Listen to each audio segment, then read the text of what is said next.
Hello, this is Vanshika and welcome to my channel which is your CSI Net Buddy. So today which I am going to discuss is DNA polymerase. DNA polymerase क्या होता है?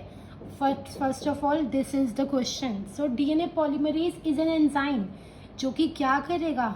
Polymerization करेगा DNA का. It will attach the DNTP residues to the elongating chain. So further these DNA polymerases ये use हो सकते हैं किस प्रोसेस में? Because we what is the main process of a genome is we have a genome like this. Okay, just consider this. तो हम क्या चाहते हैं कि जो हमारा जीनोम है उसे रेप्लिकेट होना है. तो रेप्लिकेट होने के लिए क्या करना पड़ेगा? इसे अपनी कॉपीज़ बनानी पड़ेंगी. तो उसके लिए क्या चाहिए? हमें डीएनए पॉलीमरेज एंजाइम चाहिए. तो हमें पता है डीएनए पॉलीमरेज एंजाइम प्रोकैरियोट्स में भी होता है और यूकैरियोट्स में भी होता है. प्रोकैरियोट्स में अगर हम स्टडी करें पहले तो प्रोकैरियोट्स में 5 टाइप के, मतलब there are 5 types of DNA polymerase in prokaryotes which are classified as DNA polymerase 1, 2, 3, 4 and 5. तो डीएनए पॉलीमरेज 1 से हम स्टार्ट करते हैं. डीएनए पॉलीमरेज में हमारे पास क्या होता है? क्लीनो फ्रेगमेंट होता है. जो क्लीनो फ्रेगमेंट होता है उसमें क्या होता है? It has 5' to 3' polymerase activity. Also it has 3' to 5' exonuclease activity with 5' to 3' exonuclease activity. What these activities are going to do is 5' to 3' जो पॉलीमरेज एक्टिविटी होती है ये पॉलीमराइजेशन कराएगी. प्राइमर को अटैच करा के उस पर डीएनटीपी मॉलिक्यूल्स का एडिशन करा के चेन का इलोंगेशन कराएगी. सिमिलरली जो 3' to 5' है, जब भी हम इनिशिएट कर रहे हैं, अगर हम 5' ऐसा आप समझिए, हाँ, तो आप इस डायग्राम पे ही देखिए जो हमने प्रीवियसली बनाया था. तो जो हमारा 5' to 3' ये स्ट्रैंड है, तो हमने पॉलीमराइजेशन तो करा दिया इस डायरेक्शन में. अब जब हम अटैच करा चुके हैं, अब हमारे पास एक चेन बन गई है. अब हमें इसमें कोई प्रॉब्लम होती है तो हम क्या करवा सकते हैं? हमें दोबारा से कोई दूसरा एंजाइम चाहिए होगा, तो हम क्या करेंगे? इसलिए ही हमारे पास क्या है? 3' to 5' एक्सोन्यूक्लियस एक्टिविटी है जो कि एंड से वर्क करेगी और 3' to 5' मूव करेगी.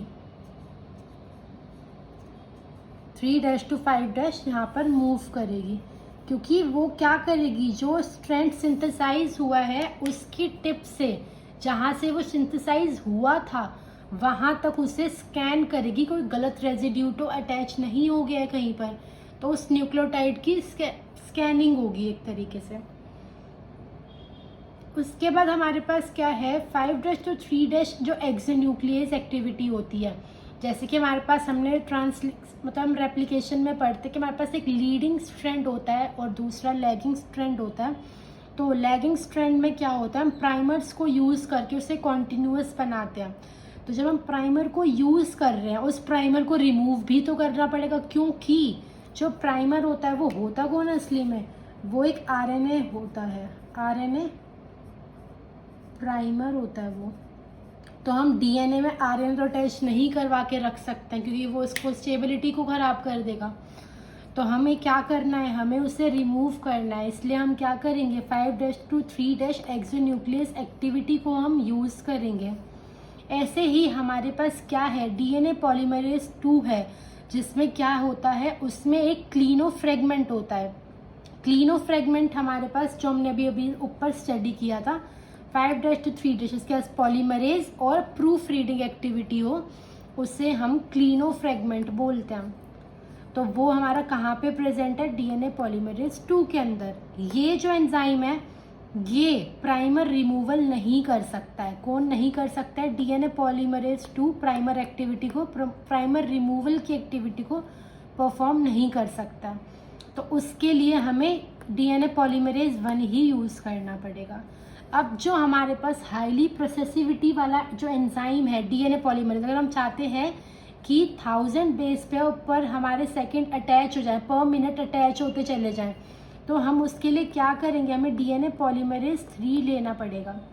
जिसकी हाई प्रोसेसिविटी होती है।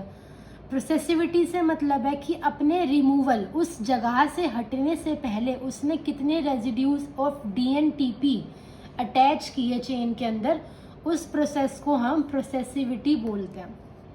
तो हमने देखा कि जो हमारा DNA पॉलीमरेज 3 है वो 10 सब यूनिट का बना हुआ है, जिसमें हमारे पास कैटालिटिक कोर होता है, बीटा स्लाइडिंग क्लैंप होता है, गामा क्लैंप लोडर होता है। विच कैटालिटिक कोर में क्या है, हमारे पास अल्फा एप्सिलॉन और थीटा सब यूनिट मिलके हमारा कैटालिटिक कोर बनाते हैं। सिमिलरली जो बीटा स्लाइडिंग क्लैंप है वो डाइमराइजेशन में हेल्प करती है, क्योंकि ये एक ही एंजाइम दोनों चेन से बाइंड करके रखेगा खुद को। इधर से भी एक चेन, आप ऐसे समझ सकते हैं, इधर से भी एक चेन और इधर से भी, मतलब जो 2 स्ट्रैंड्स ऑफ DNA है उन्हें कॉन्टिन्यूसली सिंथेसाइज करने के लिए, पॉलीमराइज करने के लिए DNA पॉलीमरेज 3 लिया जाता है। एंड देन हमारे पास क्लैंप लोडर होता है which has gamma, delta, delta Sai, काई, हमारे पास सब यूनिट्स होती हैं। इट हैज़ 5 सब यूनिट्स। तो हमारे पास ये एंजाइम है जिसके पास भी सिमिलरली पॉलीमराइजेशन और प्रूफ रीडिंग एक्टिविटी है, बट प्राइमर रिमूवल एक्टिविटी ये परफॉर्म नहीं कर सकता। अगर ये प्राइमर रिमूवल भी करता तो क्या होता, अगर ये प्राइमर रिमूवल भी करता तो नहीं काम कर पाता ये, क्योंकि इसे एक साथ 2 स्ट्रैंड्स को रेप्लिकेट करना है, तो इसके लिए काम आसान नहीं है। उस काम को आसान बनाने के लिए वो कोई दूसरा एंजाइम आके DNA पॉलीमरेज 1 वहाँ आके वो एक्टिविटी परफॉर्म कर देगा, क्योंकि इसकी प्रोसेसिविटी हम कम नहीं कर सकते। सिमिलरली जब हमारे पास क्या कंडीशन होती है कि जो हमारा DNA है वो बहुत ही ज़्यादा डैमेज है, उसमें रेप्लिकेशन होने के चांसेस ही नेग्लिजिबल है, तो उस केस में DNA पॉलीमरेज 4 और 5 यूज़ होता है। इसमें क्या होता है, 3' to 5' जो प्रूफ रीडिंग एक्टिविटी थी एक्सोन्यूक्लियस की वो एब्सेंट होती है। बस इस कंडीशन में क्या होता है, उसकी लाइफ को सर्वाइवल, मतलब उसको सर्वाइव कराने के लिए जीनोम को रेप्लिकेशन होना ज़रूरी है। तो इसलिए हम ट्रांसलेशनल सिंथेसिस बोलते हैं इसे, कि ट्रांसलेशन मतलब आप समझ सकते हैं जो चीज़ में प्रॉब्लम हो रही है, डैमेज है, उसके बाद भी हम उसके जीनोम को क्या कर रहे हैं, हम उसके जीनोम को रेप्लिकेट कराना चाहते हैं। तो उस प्रोसेस में हम DNA पॉलीमरेज 4 और 5 को हम यूज़ करेंगे। नाउ अब हम बात करेंगे यूकैरियोट्स के DNA पॉलीमरेज की। यूकैरियोट्स में भी या तो हम न्यूक्लियर जीनोम होता है हमारे पास, या फिर हमारे पास माइटोकॉन्ड्रियल या फिर क्लोरोप्लास्ट जीनोम होता है। तो अगर हम पहले न्यूक्लियर की बात करें तो न्यूक्लियर में हमारे पास एक तो DNA पॉलीमरेज अल्फ़ा, जो अल्फ़ा है हमारे पास DNA पॉलीमरेज, वो बहुत ही यूनिक एक्टिविटी शो करता है, क्योंकि इसके पास क्या होता है, ये DNA भी हो या फिर RNA, दोनों टेम्पलेट्स को यूज़ करके स्ट्रैंड को पॉलीमराइज करा सकता है। तो इसलिए जैसे कि हमारे पास क्या होता है, हम काफ़ी बार पढ़ते हैं टीलोमेरेज लेंथनिंग, हम पढ़ते हैं क्योंकि वो बहुत ज़रूरी टॉपिक है, इंपॉर्टेंट टॉपिक है, वो भी CSIR के नेट के लिए। आप मेरी दूसरी वीडियोज़ में उसे पढ़ सकते हैं। और कैंसर के लिए भी बहुत ही मेजर इम्पॉर्टेंट टॉपिक है टीलोमरेज लेंथनिंग। तो हमारे पास क्या है, RNA पॉलीमरेज, उस केस में क्या होता है, जब हमें टीलोमियर एंड्स को रेप्लिकेट कराना होता है, क्योंकि वो शॉर्ट होते चले जाते हैं टाइम के साथ, तो हम चाहते हैं उनकी लेंथ मतलब बनी रहे, वो छोटे ना हो एंड्स। तो उस केस में हम क्या करते हैं, RNA as a template case उसमें यूज़ करते हैं। तो इसलिए हम इसे DNAi बोलते हैं, क्योंकि ये DNA को भी और RNA को भी दोनों को यूज़ करके पॉलीमराइजेशन एक्टिविटी शो करते हैं, बट इसमें प्रूफ रीडिंग एक्टिविटी नहीं होती है। सिमिलरली हमारे पास क्या होता है, DNA polymerase delta and epsilon होता है, जिसमें क्या होता है 5' to 3' polymerase activity and also 3' to 5' exonuclease activity भी प्रेजेंट होती है।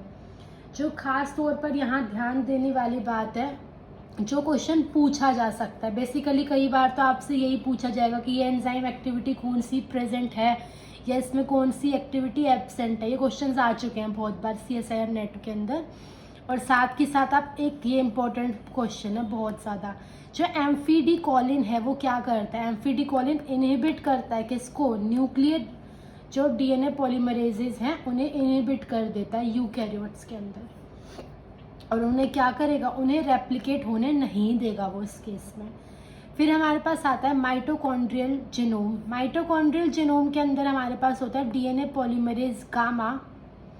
जो डीएनए पॉलीमरेज गामा है उसके पास पॉलीमराइजेशन एक्टिविटी भी होती है, साथ के साथ 3' to 5' एक्सोन्यूक्लियस एक्टिविटी भी प्रेजेंट होती है।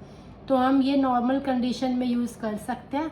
और एक ख़ास तौर पे बात जो ध्यान रखने वाली है, जो हमारे पास एम्फीडी कॉलिन था जो इनहिबिट कर रहा था न्यूक्लियर जीनोम को, वो माइटोकॉन्ड्रियल जीनोम को इनहिबिट नहीं करता है, ये इसे इनहिबिट नहीं कर पाएगा। तो हमें ये चीज़ कंसिडर करनी थी। तो मैंने जितने भी एंजाइम्स हैं हमारे डीएनए पॉलीमरेज के प्रोकैरियोट्स के केस में और यूकैरियोट्स के, आई हैव डिस्कस्ड देम। सो आप इसे और इलेबोरेशन में स्टडी कर सकते हैं। बाकी जितना मैंने पढ़ा दिया है उतना इनफ है CSR नेट के लिए, इसमें आप अपना ज़्यादा टाइम ना वेस्ट करें। बस जो मैंने पढ़ाया उस पॉइंट्स को कौन कौन सी एक्टिविटी कर रहा है और किस में कौन सी एक्टिविटी एब्सेंट है, सिर्फ इसे याद रखने की ज़रूरत है। और हमें जैसे आपको ये देखना है किस प्रोसेस में, तो मैंने आपको बताया। अब आप ये तो है नहीं कि प्रोकैरियोट्स के केस में आप यूकैरियोट्स के एंजाइम यूज़ करेंगे, तो आपसे पहले पूछा क्या जा रहा है, प्रोकैरियोट्स का जीनोम है या फिर यूकैरियोट्स का जीनोम है। आप पहले तो वो स्टडी करें, उसके बाद देखें कि हमें कौन सी एक्टिविटी के रिगार्डिंग पूछा गया है, तो आप उससे क्या कर सकते हैं, अपना क्वेश्चन सॉल्व कर सकते हैं। बहुत ही सिंपल टॉपिक है और आपको ये मेरी वीडियोस से समझ आ जाएगा। Hope so you have liked the video. Please do like, comment, share and subscribe. All the best for your CSR NET exam.